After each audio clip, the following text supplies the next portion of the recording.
मेरा नाम अरमान है और मैं शहर का सबसे रईस आदमी हूँ। मुझे किसी चीज की कमी नहीं है। मेरे बड़े बड़े बिजनेसमैन से उठना बैठना होता है। मैं बड़े बड़े मीटिंग अटेंड करता हूँ जहां पर कि शहर के गिने चुने लोग ही शामिल होते थे। लेकिन इतना पैसा होने के बावजूद आज मैं बिल्कुल ही निराश हूँ। मैंने 3 शादियां भी की है, लेकिन मुझे अभी तक औलाद का सुख नसीब नहीं हुआ है। जबकि डॉक्टरी रिपोर्ट में मैं बिल्कुल फिट और तंदुरुस्त हूँ। मेरी पत्नियों का भी रिपोर्ट नॉर्मल है। तब भी न जाने मेरी तीनों पत्नियों में से कोई भी मां क्यों नहीं बन पा रही है। इस कारण मैं काफी उदास और परेशान रहने लगा हूँ। फिर एक दिन मेरे एक दोस्त जिसका नाम नमन है, उसने मुझे एक सलाह दी कि क्यों ना मैं तवायफ के पैसे देकर अपना वारिस पैदा करवा लूं। और मैंने ऐसा ही किया। मैंने एक तवायफ को पैसे देकर खरीद लिया और फिर उसके साथ अपना संबंध बनाने के लिए मैं उसके करीब जाने लगा। उसने सर पर घूंघट डाला हुआ था, परंतु जैसे मैंने उसके घूंघट को उतारा तो मेरे होश उड़ गए। मेरा दिमाग काम नहीं करने लगा और मेरे मुंह से चीख निकलते निकलते रह गई, क्योंकि वह तवायफ तो आज मैं अपने दोस्त के साथ ऐसी जगह पर आया था जहां पर कि हम जैसे शरीफ और इज्जतदार लोग आने के बारे में सोच भी नहीं सकते हैं, क्योंकि इस शहर में हमारी इज्जत बनी हुई थी और मैं किसी भी कीमत पर अपनी इज्जत पर किसी भी तरह का कोई दाग नहीं लगाना चाहता था। लेकिन मैं मजबूर था। मैं जैसे अपने दोस्त नमन के साथ उस जगह पर पहुंचा तो मैंने देखा कि रात के अंधेरे में यह जगह चांद तारों के समान चमक रहा था। यहाँ पर रातें जागती थी और दिन सोते थे। हर तरफ गानों की आवाज और ढोलक के थाप के साथ घुंघरू की भी आवाज आ रही थी। मेरा तो दिल यह सब देखकर धक धक कर रहा था। मुझे ऐसा लग रहा था कि कहीं कोई जानने वाले मुझे इस जगह पर पहचान ना ले, और अगर ऐसा कोई मिल जाता तो फिर न जाने मेरे साथ क्या होता। मैं जल्दी जल्दी अपने दोस्त नमन के साथ तेजी कदमों से उठाते हुए आगे बढ़ते जा रहा था। मैं अमीर आदमी था और मेरे पास दौलत की कोई कमी नहीं थी, लेकिन यह भी सच था कि मैं कभी भी इन जगहों पर पहले नहीं आया था। मुझे इस हुस्न के बाजार से कोई मतलब नहीं था। मैं जिंदगी में खुश था, लेकिन आज भगवान ने मुझे इस जगह पर आने को मजबूर कर दिया था। और अब मैं अपना गर्दन नीचे करके चला जा रहा था कि कहीं मुझे कोई पहचान ना ले, क्योंकि मेरी जान पहचान बड़े बड़े बिजनेसमैन से था। मुझे तो अपनी इज्जत के लाले पड़े हुए थे, लेकिन मेरी बहुत ही बड़ी मजबूरी थी कि जो मुझे यहाँ पर लेकर आई थी। यहाँ काफी पुरानी इमारतें थी, छोटी छोटी गलियां थी। हर 2 मंजिले इमारतों से नाच गाने की आवाज गूंज रही थी। इमारत के बाहर मुंह में पान दबाए कोठे के दलाल ग्राहक को अपने अपने कोठे पर ले जाने को कह रहे थे। साथ ही साथ गंदे शब्द भी बोल रहे थे। सभी लोग यही बोल रहे थे, हमारे कोठे पर आइए, तबीयत हरी हो जाएगी।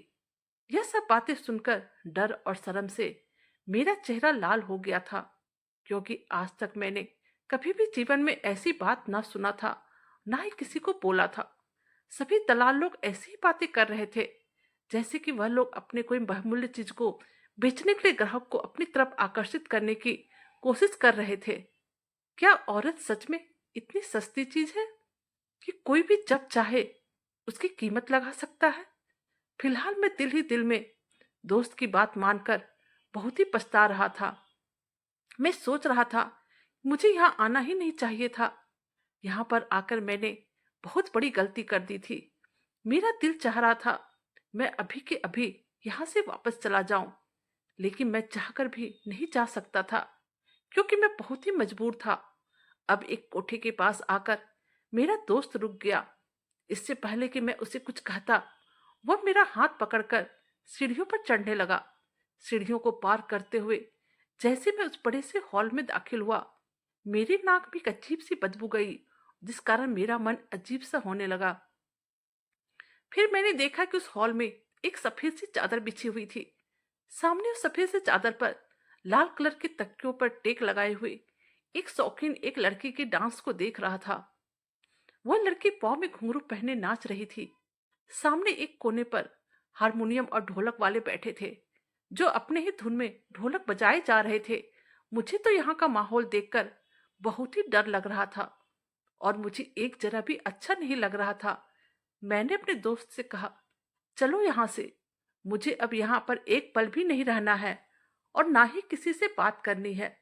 फिर मेरे दोस्त कहने लगे, अरे मर्द बनो, इतना घबरा क्यों रहे हो? यह कहकर वो मुझे वहीं दूर झूले पर बैठी एक औरत के पास ले आया। अब वह औरत मेरे दोस्त नमन को देखकर मुस्कुराई। मैं समझ गया, यह औरत मेरे दोस्त को पहचानती है, क्योंकि उसने इशारों इशारों में अपनी आंखों से मेरे बारे में भी नमन से पूछ लिया था। नमन कहने लगा, यह मेरा दोस्त अरमान है। फिर वो मुझे कहने लगा, यह शर्मा बेगम है। अब वह औरत मुझे कहने लगी, अरे बैठो मियाँ, यूं खड़े खड़े बात नहीं होती है। मैं वहां पे बिल्कुल भी रुकना नहीं चाहता था, लेकिन मजबूरी मुझे यहां तक लेकर आई थी और अब मजबूरन मैं एक कोने में जाकर बैठ गया। अब मेरा दोस्त सलमा बेगम को कहने लगा, मेरे दोस्त को एक वारिस चाहिए, इसे आप चांदनी से मिलवा दो। सलमा बेगम कहने लगी, चांदनी तो मिल जाएगी, लेकिन उसके लिए 1 लाख की कीमत अदा करनी पड़ेगी और आधा रकम मैं अभी लूंगी और आधा काम होने के बाद लूंगी। सलमा बेगम की बात सुनने के बाद मैंने नमन की तरफ देखा और कहा, इनसे कहो कि जब तक बच्चा नहीं हो जाता है, चांदनी मेरे साथ मेरे घर पर ही रहेगी, क्योंकि मैं नहीं चाहता कि मेरा बच्चा इस माहौल में पैदा हो। मैं चांदनी को अपने साथ रखना चाहता हूँ। आखिर वो मेरे बच्चे की माँ बनेगी और मैं बिल्कुल भी नहीं चाहूंगा कि मेरा बच्चा इस माहौल में पैदा हो। बच्चा पैदा होने के बाद अगर चांदनी यहाँ पर आना चाहेगी तो वह आराम से आ सकती है, मुझे कोई दिक्कत नहीं है। अब सलमा बेगम कहने लगी, ठीक है, आप लड़की को ले जा सकते हैं, लेकिन इसके लिए आपको 20 लाख रुपए देने होंगे। आखिर मुझे भी तो इस चीज की भरपाई करनी होगी, क्योंकि 9 महीने तक अगर चांदनी आपके साथ रहेगी तो फिर मेरे इस कोठे का बहुत ही बड़ा नुकसान हो जाएगा और यह तो मैं आपसे ही उसूलूंगी। अब मैंने तुरंत ही अपना चेक बुक निकाला और 20 लाख का चेक काटकर उस औरत को दे दिया। वह औरत बस मुझे एकटक देखते ही रह गई।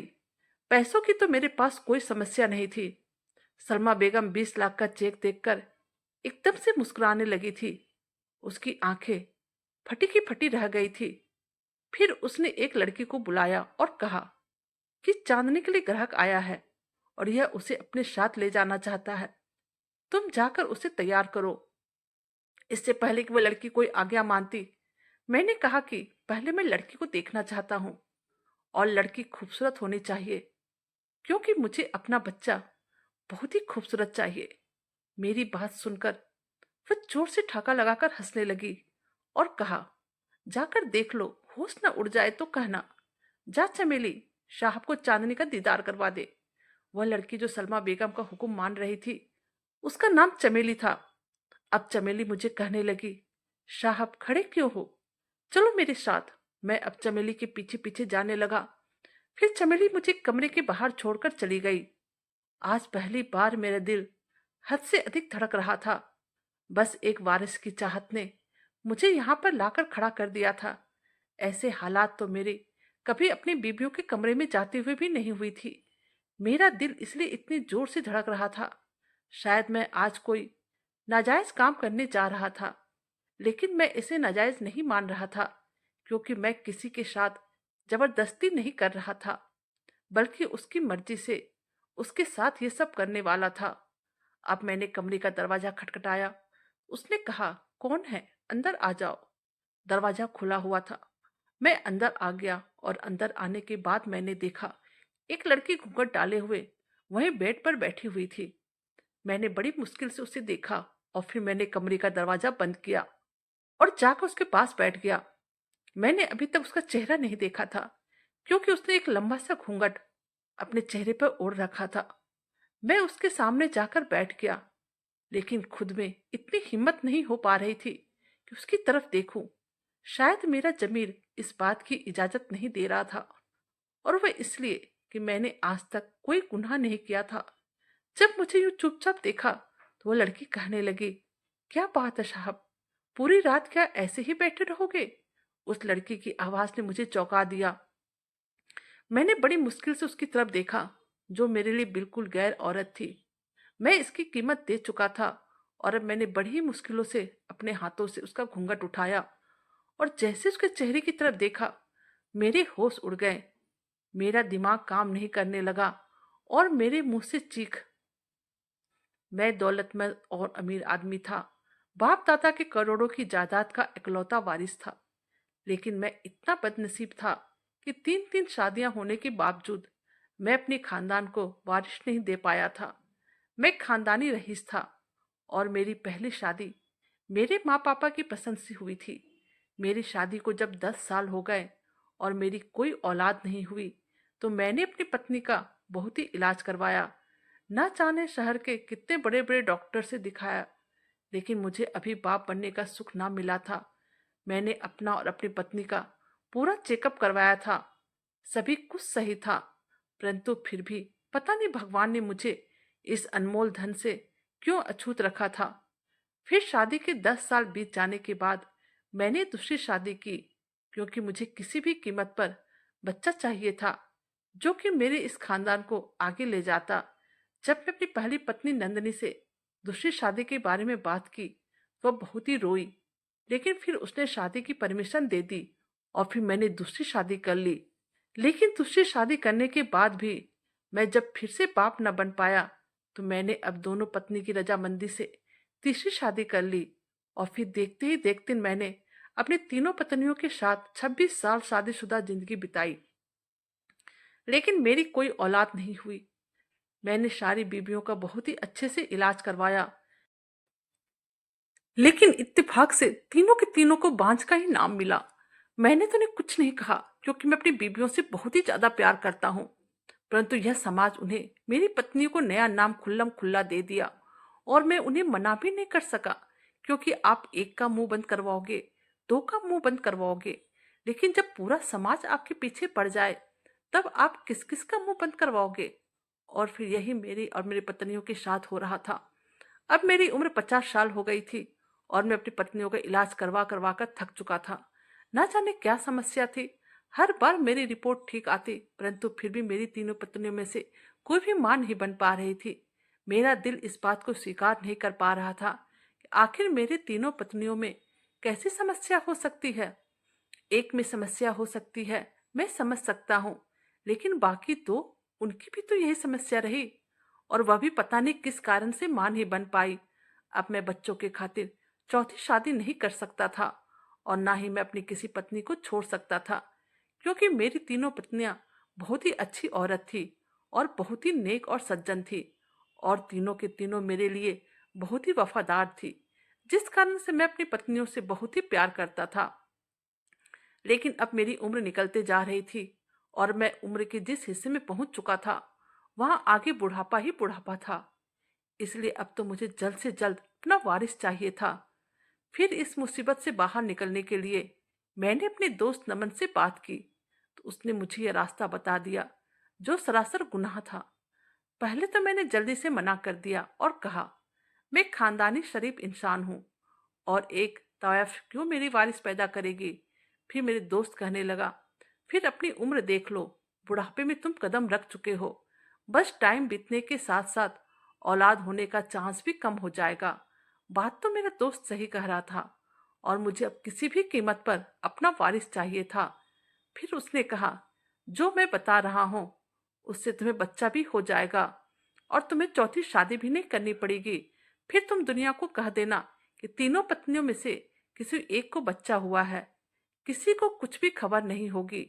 मैं काफी दिनों तक अपने दोस्त की इस बात को सोचता रहा और मुझे किसी भी हालत में वारिस चाहिए था, नहीं तो आने वाला वक्त में मेरा नाम तक लेने वाला कोई नहीं होता।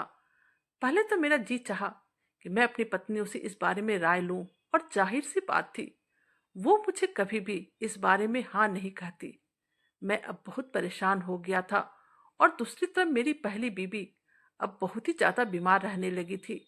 अब मैं अपनी पहली बीबी की खिदमत में ही लग गया, क्योंकि मैं उससे बहुत ही प्यार करता था। वह शुरू से मेरे साथ थी। मेरी तीनों बीबियां आपस में बहुत ही सलाह मशवरा के साथ रहती थी। उन तीनों में कभी भी किसी बात को लेकर कोई भी लड़ाई नहीं हुई थी। मेरे दोस्त ने मुझे जो रास्ता बताया था मैं उसके बारे में भी सोच रहा था और फिर काफी सोच विचार करने के बाद आखिरकार मैंने अपने दोस्त की बात मान ली और उसके साथ आज रात कोठे पर चला गया। लेकिन जब मैंने उस लड़की का घूंघट उठाया तो उसे देखकर मेरे होश उड़ गए और मेरे मुंह से चीख निकलते निकलते रह गई। और अब मैं उस कमरे से जल्दी से बाहर आ गया।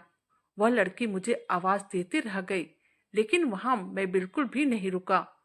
फिर नीचे आकर अपने दोस्त नमन को कहा, जल्दी यहाँ से चलो। मेरे दोस्त ने कहा कि तुम्हें क्या हुआ, थोड़ी रुको तो। लेकिन मैंने कोई जवाब नहीं दिया और तेज कदमों से बाहर निकलकर अपनी गाड़ी में बैठकर नमन का इंतजार किए बिना ड्राइवर से कहा, जल्दी से घर चलो। पूरे रास्ते मुझे एक जरा भी चैन नहीं था और घर आने के बाद भी मेरी बेचैनी पूरी तरह से बरकरार थी। आज मैं किसी भी पत्नी के कमरे में नहीं गया और चुपचाप से ड्राइंग रूम में बैठकर सिगरेट पीता रहा। जब आधी रात बीत चुकी थी और मेरे दिमाग में एक अजीब तरह की बेचैनी छाई हुई थी, फिर उसी वक्त मेरी पहली पत्नी नंदनी ड्राइंग रूम में आई और मुझे कहने लगी, आप अभी तक सोए नहीं हैं? मैंने उसकी तरफ देखा और ना ही मैं अपना सर हिला दिया। फिर वह मेरे पास बैठ गई और कहने लगी, आपको क्या हुआ? आप इतना परेशान क्यों लग रहे हैं? मैंने एक नज़र उस पर डाली जो करीब 25 साल से मेरे साथ थी और मेरे हर सुख दुख में सारथी की तरह डटकर खड़ी थी। लेकिन अब वह बीमार रहने लगी थी क्योंकि उसे कैंसर हो गया था और वह भी आखिरी स्टेज पर थी।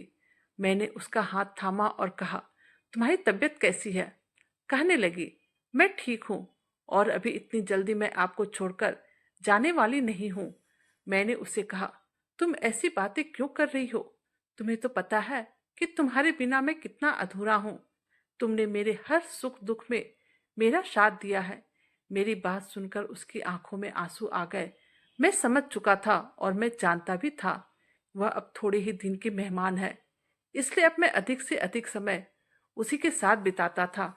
अब उसने मेरे कंधों पर अपना सर रख दिया तो मैंने उसे अपने आगोश में भर लिया और कहा, मैं सोच रहा हूँ कि मैं तुम्हें अमेरिका ले चलूं, जहां पर कि तुम्हारा अच्छे से इलाज होगा। मेरी बात सुनकर वह कहने लगी, अब कोई फर्क नहीं पड़ने वाला है क्योंकि अब बहुत ही लेट हो चुका है। अब मेरा समय पूरा होने ही वाला है, परंतु मेरी अब एक ही ख्वाहिश रह गई है कि मैं तुम्हें तुम्हारी औलाद को अपनी आंखों से देखूं। मुझे तलाक दे दो, अब फिर से शादी कर लो। मैं इसी घर के कमरे में रह लूंगी, लेकिन मरने से पहले आपका बच्चा देखना चाहती हूँ। उसकी बात सुनकर मेरे आंखों के सामने चांदनी का चेहरा घूमने लगा। मैंने कहा कि मैं तुम्हें इतना बड़ा गम नहीं दे सकता। मैं पहले ही तुम्हारे लिए सौतन ला चुका हूँ। शायद इसी गम के कारण तुम इस कदर की बीमारी की चपेट में आ गई। वह कहने लगी, ऐसा नहीं है। मैं तो समझती थी कि मैं ना सही, कम से कम कोई और तो आपको औलाद का सुख अवश्य देगा, परंतु अफसोस आपकी बाकी बीबियां भी मेरी तरह ही निकली। यह कहकर वह रोने लगी। मैंने कहा, शायद मेरे नसीब में औलाद का सुख लिखा ही नहीं था। मेरी बात सुनकर वह कहने लगी, आपने हमेशा शादी बेसहारा लड़कियों से किया ताकि उन्हें भी सहारा मिल जाए, तो फिर आज रात आप उस तवायफ खाने से क्यों भागकर वापस आ गए? उसके मुंह से यह सुनकर मुझे बहुत ही जोरों का झटका लगा। मैंने कहा, तुम्हें किसने बताया? मेरी बात सुनने के बाद उसने गहरी लंबी सांस ली और कहने लगी, वह छोड़ो और तुम मुझे जवाब दो, तुम वहां से क्यों चले आए? मैंने कहा, मेरा दिल नहीं माना इसलिए वापस आ गया क्योंकि वह बहुत ही कम उम्र की लड़की है, शायद 18 साल की होगी। उसे देखकर मुझे उस पर बहुत ही तरस आ रहा था। पता नहीं कम उम्र की लड़कियों से इस तरह का काम क्यों करवाया जाता है। मुझे एक जरा भी अच्छा नहीं लगा और मैं वहां से वापस आ गया। वह लड़की 18 साल की थी और बेहद खूबसूरत थी, मगर उसकी उम्र बहुत ही कम थी। शायद अगर मेरी पहली शादी से ही मुझे औलाद हो जाती, आज मेरी बेटी भी इसी की उम्र की होती। अब नंदनी कहने लगी, तुम मुझसे शादी कर लो। मैं उसकी बात सुनकर आश्चर्यचकित हो गया और उससे कहा, तुम होश में तो हो? मैं एक तवायफ से कैसे शादी कर सकता हूँ? फिर उसकी मालकिन मुझे यह काम क्यों करने देगी? और तो और वह इतनी छोटी है कि मुझे उसके पास जाने में भी शर्म आती है। आप यह सब मत सोचो कि उसकी उम्र कितनी है। आप तो यह सोचो कि आप एक मासूम लड़की को उस तवायफ खाने से आजाद करवा रहे हो और उसकी जिंदगी बना रहे हो। और तुम देखना, जब लड़की वहां से आजाद होगी तब भगवान अवश्य हमें औलाद देंगे। वह जरूर ही तुम्हारे बच्चे की माँ बनेगी। मुझे पूरा विश्वास है और मेरा दिल यह कह रहा है कि उसे भगवान ने तुम्हारे लिए ही बनाया है। अपनी बीबी की बात सुनकर मैं चुपचाप हो गया था। कुछ दिन चांदनी के बारे में सोचता रहा और यह भी मन में ख्याल आया कि शायद भगवान की यही मर्जी है कि मैं उससे शादी कर लूं और हो सकता है इस बार सच में मुझे औलाद का सुख मिल जाए। अगली रोज मैं फिर से सलमा बेगम के कोठे पर पहुंच गया। आज मेरा नियत इस लड़की को उस माहौल से निकालने का था, तो मैं साथ में 1 करोड़ का चेक लेकर गया था और मैंने वह चेक सलमा बेगम के हाथ पर रख दिया। वो कभी मुझे देख रही थी तो कभी उस चेक को देख रही थी और फिर कहने लगी, इतनी बड़ी रकम क्यों? मैंने कहा, मुझे चांदनी से शादी करनी है और उसके बाद उसका इस कोठे से कोई रिश्ता नहीं रहेगा। वह लालची औरत थी, इसलिए जल्दी ही मान गई। मैंने पहली बीबी को उसकी ख्वाहिश के हिसाब से तलाक दे दिया और फिर वह घर के एक छोटे से कमरे में रहने लगी। मैं उसके सामने तो नहीं जाता था, लेकिन उसके हर चीज का ख्याल रखने की कोशिश पूरी तरह से करता था। मैंने थोड़े लोगों की मौजूदगी में चांदनी से शादी कर लिया और उसे लेकर अपने घर चला आया। वह फटी फटी आंखों से मेरे महलनुमा घर को देख रही थी। अब वह मुझे कहने लगी, साहब जी, क्या यह घर तुम्हारा है? और तुम तो बहुत ही अमीर दिखते हो। आखिर मुझ में तुम्हें ऐसा क्या दिखा? मैं उम्र में सब काफी बड़ा था और उसके मुंह से यह सब सुनकर मुझे बहुत ही बड़ा झटका लगा, क्योंकि मुझे अपना ग्राहक समझ रही थी, जबकि मैं ग्राहक नहीं बल्कि उसका पति था। मैंने अपने दोस्त की बीबियों से चांदनी का मुलाकात करवाया, फिर उसे अपनी पहली बीबी से मिलवाया और फिर आखिर में मैंने अपनी दोनों बीबियों से मिलवाया। रात होने पर मेरी तीसरी बीबी ने उसे मेरे कमरे में छोड़ दिया। मैं ड्राइंग रूम में बैठकर सिगरेट पी रहा था। ना जाने क्यों कमरे में जाने की मेरी हिम्मत ना हो रही थी। वह लड़की मेरी जिंदगी में आने वाली एक अमृत के समान थी, लेकिन मुझे उसे अपनी बीबी के रूप में कबूल करना बिल्कुल भी आसान नहीं था। खैर, बच्चे के खातिर मैं यह घूंट पीने के लिए तैयार था। मुझे लगा शायद भगवान मेरी परीक्षा ले रहे हैं और अब मैं हिम्मत करके कमरे में चला गया। उस वक्त चांदनी सो चुकी थी। वह बहुत ही कम उम्र की लड़की थी। बेशक मैंने 3-3 शादियां की थी, लेकिन इतनी छोटी और कम उम्र की कोई भी लड़की मेरी बीबी नहीं थी। मैंने उसे सोने दिया और अब मैं खुद भी सो गया। सुबह जब मेरी आंखें खुली तो वह मेरी तरफ बहुत ही हैरानी से देख रही थी। मैंने रात में कुछ नहीं किया, इसलिए वह मेरी तरफ इस तरह से देख रही थी। मैंने उसे कहा, जाओ जाकर नाश्ता कर लो, क्योंकि तुमने रात में कुछ भी नहीं खाया था। और यह कहकर मैं कमरे से बाहर निकल गया। फिर चांदनी मेरी बीबियों के साथ बैठकर नाश्ता करने लगी। थोड़े दिन तक मैंने चांदनी से कोई भी रिश्ता नहीं बनाया और उससे दूरी बनाकर रखा। हाँ, अब वह मुझे और घर के सभी सदस्य से अच्छे से बातें करने लगी थी। वह मुझसे कहने लगी, साहब, मुझे यह बताएं, आपने इतने पैसे देकर मुझे क्यों खरीदा? मैं उसके मुंह से सुनकर हैरान हो गया था। मैंने कहा, मैंने तुम्हें खरीदा नहीं है बल्कि तुमसे शादी किया है। मुझे उसकी बात बुरी लगी थी। वो कहने लगी, मैं जानती हूँ आपने मेरे लिए 1 करोड़ की रकम अदा की है। मुझे तो लगा था कि आप एक रात भी सब्र नहीं करोगे, मुझसे अपने पैसे वसूल करने की कोशिश करोगे, लेकिन आप तो। उसकी बात सुनकर मैं हैरान हो गया। उसकी बात पर मुझे बहुत ही गुस्सा आने लगा और वह इससे ज्यादा कुछ बोलती तो शायद मैं उसके मुंह पर थप्पड़ मार देता, लेकिन वह चुप हो गई थी। मैंने कहा, तुम मेरी बीबी हो, समझी, कोई बाजारू औरत नहीं हो। आगे से ऐसी बात मुझसे मत करना। मेरा गुस्सा देखकर वह कहने लगी, साहब, मैं ऐसे ही बात करती हूँ क्योंकि मैंने सभी मर्दों का रूप ऐसे ही देखा है। रुपये देने के बाद वो अपने रुपयों को मुझसे इस तरह से वसूल करते थे जैसे कि भूखे कुत्ते मीट के टुकड़े को देखकर सब्र नहीं करते हैं। एक आप ही ऐसे आदमी हो जिसने बड़ी कीमत अदा करने के बाद भी मेरे साथ कुछ नहीं किया और रात भर मुझे सुकून से सोने दिया। और ना जाने मैं कितने दिनों के बाद सुकून की नींद सोई हूँ, वरना बुखार रहने पर भी अभी मर्द को कुछ फर्क नहीं पड़ता था। अगर मैं कहती थी तबीयत ठीक नहीं है, मुझे बुखार है, तो वह कहते, तेरी कीमत दी है तो उसे उसूल तो करूंगा ही। और फिर यह कहते हुए उसकी आंखों से आंसू गिर पड़े थे। फिर उसने अपने बाजू दिखाए। बाजू पूरी तरह सिगरेट के निशानों से जला हुआ था।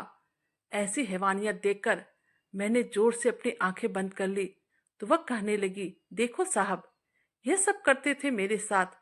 मैंने तो आज तक ऐसा आदमी देखा है, लेकिन तुम ना जाने कैसे हो। सबसे अलग हो। मुझे खरीद के भी तुमने मुझे इस्तेमाल नहीं किया। मैंने कहा तुम मेरी बीबी हो और मैं तुम्हारे साथ कभी भी कोई जोर जबरदस्ती नहीं करूंगा। मेरा भगवान मुझे ये सब करने की इजाजत नहीं देता है। तुम मेरी बीबी हो इसलिए मैं तुम्हें पूरा इज्जत और मान सम्मान दूंगा, और तुम हो भी तो कम उम्र की नाजुक सी। मैं समझ नहीं पा रहा था कि मैं तुम्हारे पास कैसे आऊं। फिलहाल चांदनी की बातों ने मुझे तड़पा कर रख दिया था। उसके बाजू पर लगे घाव देखकर मेरा दिल फटने लगा था। वह 18 साल की लड़की थी और ना जाने उस पर कितने जुल्म हुए थे।